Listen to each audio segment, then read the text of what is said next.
Hi, this is Jim Harries. I'm a geographer here at Esri. I wanted to show you a little bit behind the scenes of this Washington Post article about homicides.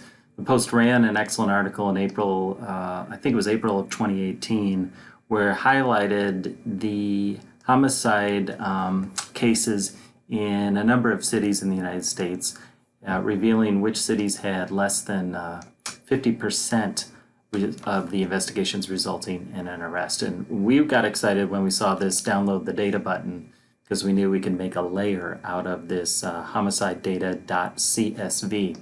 This is what the file looks like.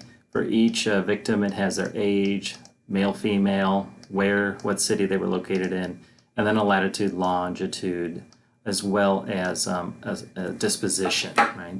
So our team gathered that data, and like any time, you initially put dots on a map, you might get lucky, there might be a strong pattern, but in this case, no real strong pattern emerges until you start to analyze the data. And here, we're just letting the map show a simple grid and summarize the activity within each grid. So in this particular grid, there's 12 homicides, and the most common type is open or no arrest. In other areas of town, the most common type is closed by arrest, for example, here.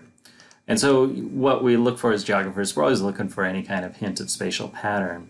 And we can start to see as we change the topics around from just simple disposition to race and disposition. Here, black victims are highlighted in red with a circle. So here's a very large circle with 40 homicides, and the most common type is black with no arrest. And then in other parts of town, there are other stories, some in green, white victims with no arrest. Squares indicate there was an arrest. And the third dimension we were interested in is looking at sex and disposition.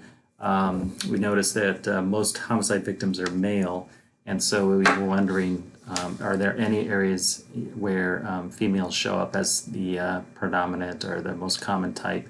And it was very often in St. Louis where females were the most common victim.